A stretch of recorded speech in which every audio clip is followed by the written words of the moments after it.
With the skill level you get as a lawyer, you can almost always find work and be creative, like for me. All right. So, welcome to the You Are Lawyer podcast. Elaine Lee, how are you? I'm doing great. Yes. So, I was really excited to see your information come through. You have a lot of really cool experience. Would you share a little bit about yourself with the podcast audience? Yes, I have figured out a way to combine my life as an attorney and my soul's work as a travel journalist. How I came to that realization and how I manifested is, I think, an interesting story. Yeah, well, where would you like me to start? So, when I hear of travel and attorney, I just don't think the two work, right? Are you traveling with a laptop? Did you decide you wanted to make work look the way you wanted to? Did you have an example? Like, what? Did you grow up traveling? What? Yeah, so that's a good question. At age about 30 or so, I started the first law center for battered women here in California, and that was very challenging and very demanding. I was like 82 or something like that, and I had to draft forms for the Judicial Council, and I had to train the police, the first police training for domestic violence. It was just, seeing 500 clients a year. It was with my nonprofit. It was a very, very demanding lifestyle. And I suppose you would call me a workaholic, being a civil rights women's attorney. And one of the women that I worked together with to create the county's first domestic violence council, the Alameda County Domestic Violence Council, where we brought the judges and the police and the DAs and the public defenders together to try to create a countywide approach to dealing with this issue, which prior to that had been hands off. Oh, family violence, oh, that's a family affair. Yeah, we don't have anything to do with it. So I'm so proud, to have been a maverick and a pioneer in turning that around in my community. But the woman who I started that council with said to me that her husband was going to be getting a 6 month sabbatical in Paris for his professorship job. And why don't I come visit her for 3 weeks or so? I'd have my own room, my own bathroom. She'd cook for me. But I wasn't, really into vacationing. I'm busy saving the world. But she kept pushing, kept pushing, kept pushing. And after a while, I thought, maybe I need a vacation. Maybe I need a vacation. Anyway, she finally got me to agree to come. And I had heard interesting things about Paris. Anyway, off I went. Within hours of arriving, I was like, oh my God, I am in love with this city. And I feel like this city's in love with me. She taught me how to, navigate the subway, do the money, the time, everything. She got me started, and then off I went. And I just had such a magnificent time. In the course of this 3 weeks, I managed to find this African American barbecue joint, and I walk in that my friends had told me about, and I walk in and I say, I'm trying to find Randy, the owner, and the guy says, well, I'm Randy, and I said, well, I'd love to eat at your restaurant tonight, and he said, oh, I'm so sorry, I don't serve solo diners, and I was like, what do you mean? And he said, that's just how I roll, and I'm looking at him all prepared. He said, oh, but I have a solution. So he takes me through the restaurant to a banquet room, and he sits me down in this party, a dinner party. And I'm looking around, and it's like, oh, these women are so beautiful, and the men are so handsome. It's like, what? No, where am I?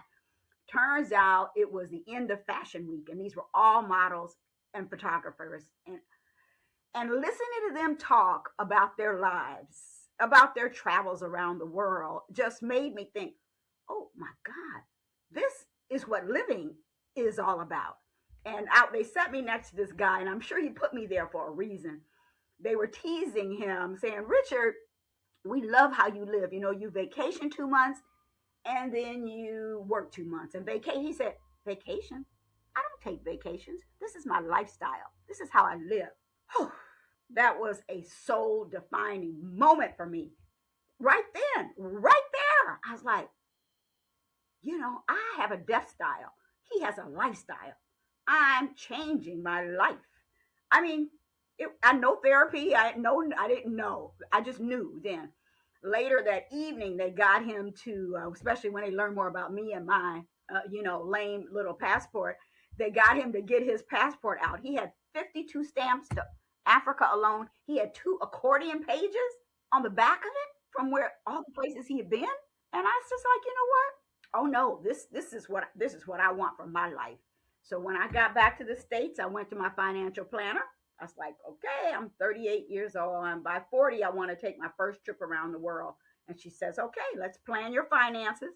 We planned my finances, and I took my first trip around the world at 40, and it was so magnificent. I had such a great time. At the end, as I was flying from Bali back to the States, I was like, oh my God, I love to travel and I love to write. Maybe I'll become a travel writer, because I want travel to be a permanent part of my life. And also thinking of the incredible fear that I had when I was leaving the States for this trip because I had never had a role model. I'd never seen a Black woman who traveled around the world alone at that. And my mother swore I was trying to kill her, but I wasn't. I remember that I had met a travel writer at a party a few years ago, and I asked that contact person could she put me together with her, and she did. And that woman took me under her wing, invited me to join that Bay Area Travel Writers Association, and I read travel writing books, took travel writing classes. I started writing travel articles. Yeah, because when I took that trip, I let go of my nonprofit, and I was just yeah, I had invested wisely, so I didn't have to work at that time. But then, after a while, it was like clear I had to go back to work. So I decided to be start working at a foundation. I thought I need an easy job so that I can do my travel writing. And being a regular lawyer was just too much. So I thought I'd be a program officer and give away money for a living. And then that gave me the freedom to do my travel writing. What I found out, because it was still so early in the late 70s and Black travel writing wasn't a thing, Essence wouldn't publish any of my stories, Black Enterprise. I couldn't get anybody to publish my stories. And I was like, well, this is weird. I think this is fascinating information, particularly my first trip to Africa, blah, blah, blah. Won't African American people want to know about that? So I got nowhere. And one of my colleagues said, you know what, Elaine, why don't we just write a book together? Let's just do a travel book since there hasn't been one since the Green Book. And so we put together a proposal and sent it to a women's travel book company, and they accepted the offer. And then we were getting ready to start working on it. And my gal pal was like, Elaine, I'm sorry. I thought this was a good idea, and I do, but Alice Walker has just asked me to be her biographer, so I'm going to have to leave you on this project and go with this. And so the publisher said, well, have you written anything? I mean, and I was like, well, I've written, but not published. And she's like, how can I trust you to do a book and you've never written us? And my gal pal said to her, Elaine, you can rely on her. She's first class. She's going to do it on time. You give her an assignment, she's going to handle it. And so the publisher said, well, you don't have a name. So how are we going to do this? So I'll publish your book if you can find 5 famous Black women to let you publish their stories. It needs to be an anthology. Since you don't have a name, go find some people with a name. So I ended up publishing Go Girl, the Black Woman's Book of Travel and Adventure, which has Alice Walker in it, of course, Maya Angelou, Andre Lord, Barbara Chase Ribo, and Gwendolyn Brooks. So I found some famous Black women to join me in this journey, and I was able to get my first book published, an anthology called Go Girl. So that's a long answer to a short question. But it kind of gives you an idea. I'll just stop there and you can guide me where you want me to go. I love it though. I think that was the perfect answer because I'm a storyteller. So if there's a story, tell me the story. I always say people like when I ask you how you are, give me the long answer. Oh, really? so, okay, all right. So that was perfect. So I'm laughing. I'm 41 years old right now. And so I'm like, oh, okay, great. I'm just beginning. There's still so much stuff I can keep doing. So I love to hear that. And then I'm also laughing because I have nieces and stuff that are young, and I'm just trying to imagine what they would think if someone said, you don't have a name, go find people with a name and do this, right? Like they would be offended and be like, never mind, I'm not going to do it. And you were like, okay, I can do that. That's no problem. Paris is the second place I ever went to with my passport. and I fell in love with the city. It's absolutely beautiful. And I went during, it wasn't Christmas time, it was the second week of December because I really like cold weather, and Mm-hmm. it's absolutely beautiful. If I would have waited one more week when they had all the lights and glitz out, but they were like still setting it up, right? We would be Mm-hmm. leaving dinner at 11 p.m. and they were out there hanging lights. And but also you're a lawyer, and I like that the lawyer part is like a tiny bit of your entire story. That's the entire point of this podcast, right? What's your life outside of the courtroom? Mm-hmm. And you were the best example because you mentioned the advocacy and the domestic violence.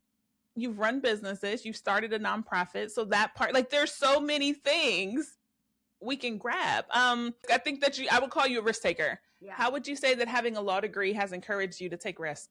It gives you the security to know, you're going to land on your feet somehow or another. I mean, with the skill level you get as a lawyer, you can almost always find work and be creative. Like for me, being a program officer, little did I know when I got into the philanthropy world, there were women lawyers everywhere. It was like, oh, this is the perfect job for a woman lawyer because you got flex time, you make good money, and it's not stressful. And I didn't know that was a bastion for Black women lawyers. But again, when you have these skills, you can navigate and you can sell yourself. I mean, so I did that for 5 years while I worked on my book. And then from there, I had to stop working to take care of my mother for the last year of her life. And I talked to my financial planner again. See, this is the other thing, have a financial planner. And I told her I needed to stop working. And so she taught me how to do day trading. So I was able to, with my intelligence, able to understand that and make money to support myself, and also make money to invest in real estate. And so then that created another comfort level. And hallelujah, I was able to spend every day of my mother's last year of her life with her. I mean, I love being a lawyer that I live at choice. I have the skills and the ability to maneuver things in this society that help support where I need to go and what I need to do. And also humble enough to know I don't have the information to plan my finances, but I have a network, and I'm going to find the perfect person to help me take it to the next level. So humility and intelligence are two things that really come in handy. And then after I stopped working at the foundation and helped my mother cross over, I started my own little law firm doing estate planning because I wanted to be able to travel. And I thought estate planning, I can do the work, stop and go travel, and do the work and stop and go travel. So trying to design a law practice that would support my lifestyle was what I had in mind. But little did I know, Black people are averse to estate planning. I mean, Americans in general are averse to estate planning, but Black people for sure. So that wasn't going very well for the first couple years. And my financial planner again said, let's vision how much money do you actually need now that you have the real estate. Let's see. And so we figured out how much money I needed. She said, we came up with the idea that I needed to work part-time, then I could travel.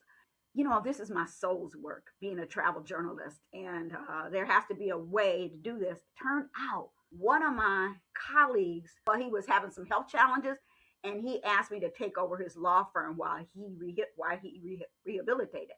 So I took over his law firm for him, a real estate litigation law firm.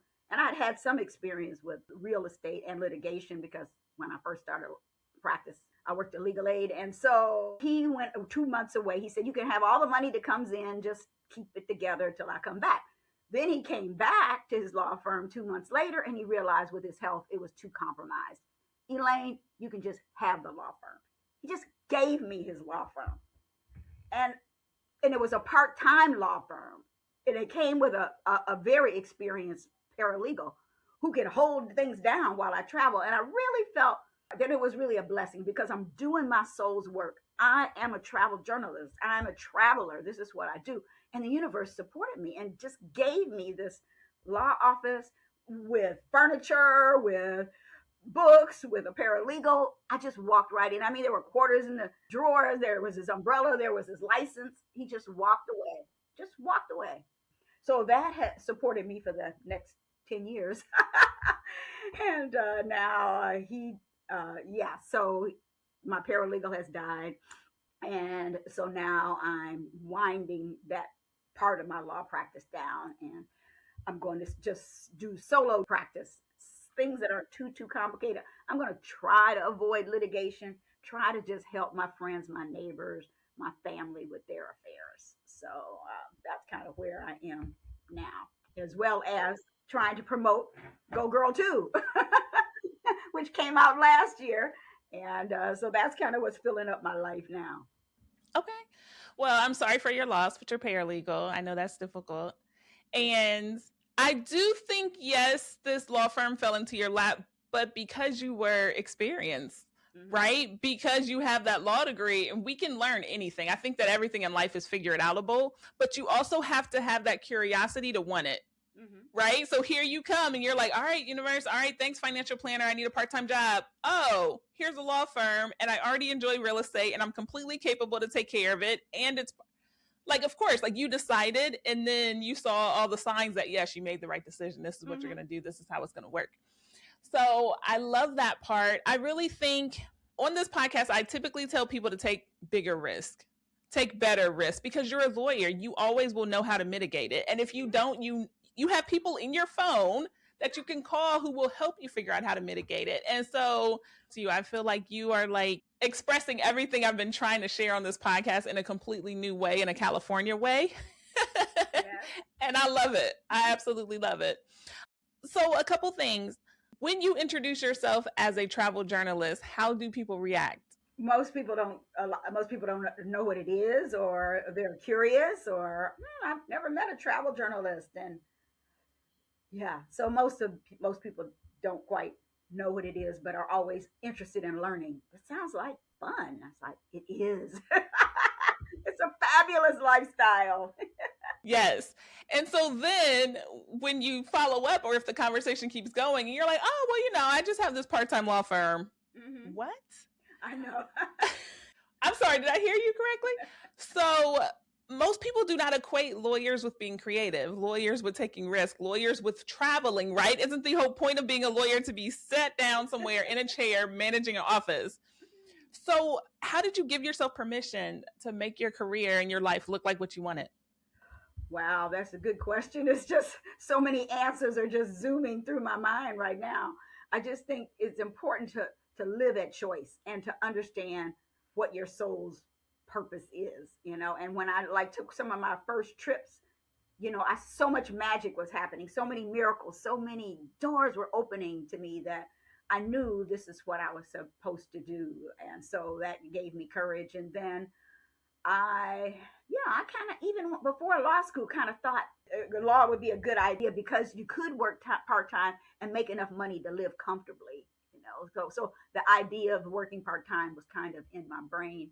Also, I think, again, back to being a Berkeleyan, is that when I sat down with my financial planner and said, I want to see the world, when you sit down with people and really get clear about what it is you want in your life and state it, and it's amazing how things can happen. And then I think for me, being a lawyer, it's so funny that when I tell people I'm a travel journalist and I'm a lawyer, they gravitate to the lawyer part because that's more prestigious. It's like, well, why don't you lead with that?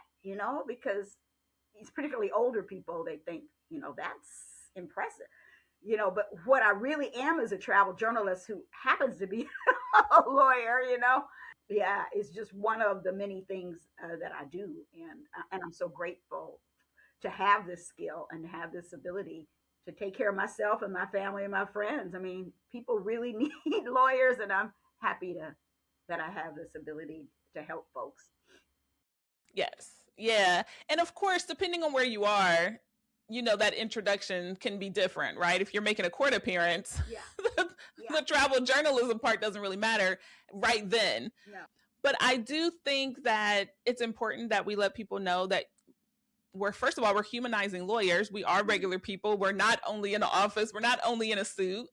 And we have interests outside of the law. So being a travel journalist in the career of a lawyer is brilliant. I think it's absolutely brilliant. As you were speaking, it made me think about what you said earlier about estate planning and how a lot of Black people have an aversion to it. Most Americans do. Most Americans, But yeah. yeah, when I started to realize that risk taking was a big deal and exciting, that helped me do our estate planning because my husband's like, we need a will, we need a will. And I'm like, we're fine, it's okay, it's okay. But then I was like, hey, you're gonna die.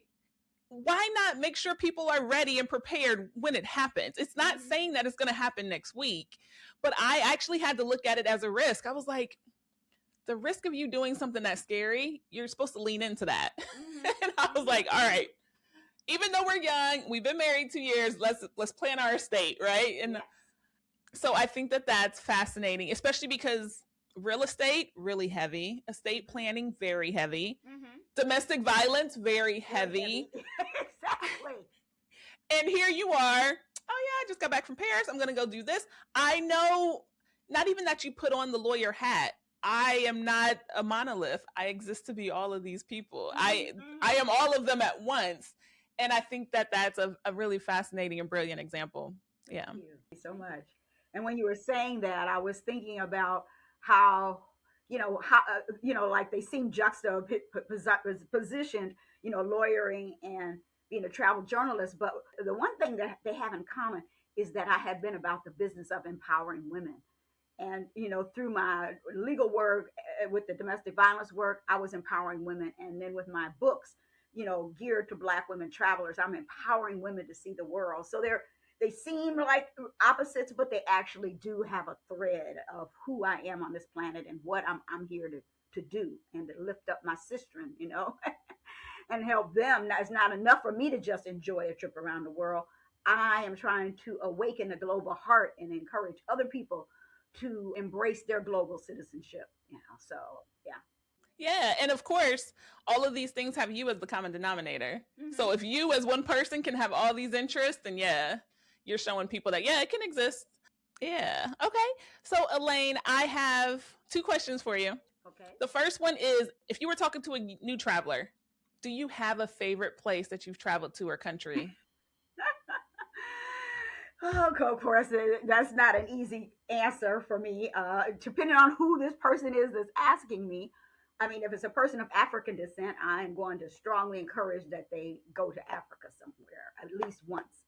I think that all Africans should go to Africa once, kind of like the Muslims go for a Hajj. But a lot of people like Ghana, I thought for me going to Egypt was very important if I was only going to go one place.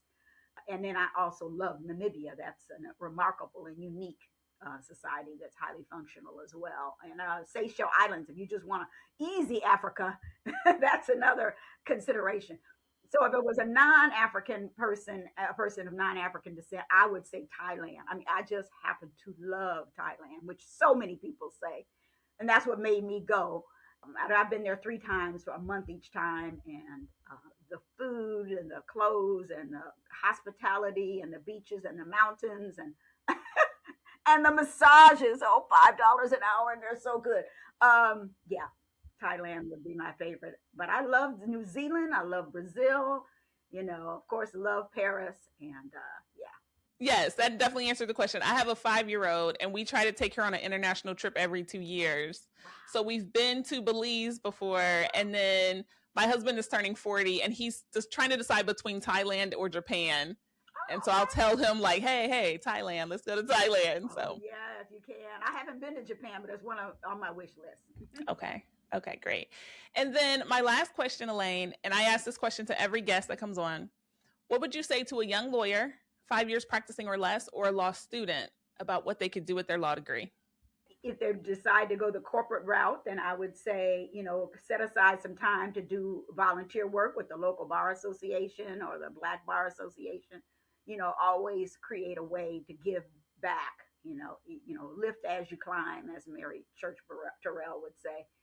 And I would say always consider a way to live a healthy lifestyle. If you're going to spend 40 plus hours a week trying to make money, why don't you spend at least a half an hour a day or several hours a week investing in your health? I started as a fitness swimmer at age 25, and that's part of why at age 73 I'm in perfectly good health and I'm on no medication, because not only creating a financial lifestyle, but a wellness lifestyle. I think that should be hand in hand. Your body is all health is wealth. That's what the real wealth is. Young people may not take that seriously because, they're all healthy, but, you have to start young to keep it that way. So I think young people that staying connected to the community and staying connected to your health are critical. Yes, I think that's very, very important. My daughter is a swimmer, and we got her into swimming because my husband doesn't know how to swim. And it's funny because when you're an adult, it's really hard to get you to understand floating, right? And he's taking classes, and they're like, your body wants to float, and your mind just is like, I can't. But she started at 2 years old and took to it like a fish, and she loves it. And it's good for us because it's year round. Uh-huh. So she gets to go. I'm going to keep that in mind. Thank you. Yeah. I'll encourage her to keep going, and I'll make sure I get in the pool a couple times too. So, good. All right, cool. Yeah, one other brief thing is that find out what it is that brings them joy. Whatever is bringing you joy, make sure you keep that in your life. Whatever makes that spark fly. For me, it's travel, and I'm blessed to have been to 70 countries and 2 solo trips around the world. So, I have been stoking the fire of joy within me, and I think that's important. Yes, absolutely. So, Elaine, where can we find your book, Go Girl Travel? Yeah, you could just Google me, Go Girl 2, or just Google Elaine Lee, and then Elaine Lee travel writer, and it'll just pop right up. It's on Amazon, of course, like almost all books are these days. But and I have a website, and I have a social media presence. So just going to yougogirl.com, they can find me and what I'm up to and where I'm going next, things like that. Yay! And I'm definitely going to make sure I grab a copy for myself, probably for my mom. I think she's going to come with us when we go to Thailand, and I think it might be her first international. No, she's been to Toronto, but her first time off of the North American continent. Wow. So, yeah, it'll be good. And she's 78.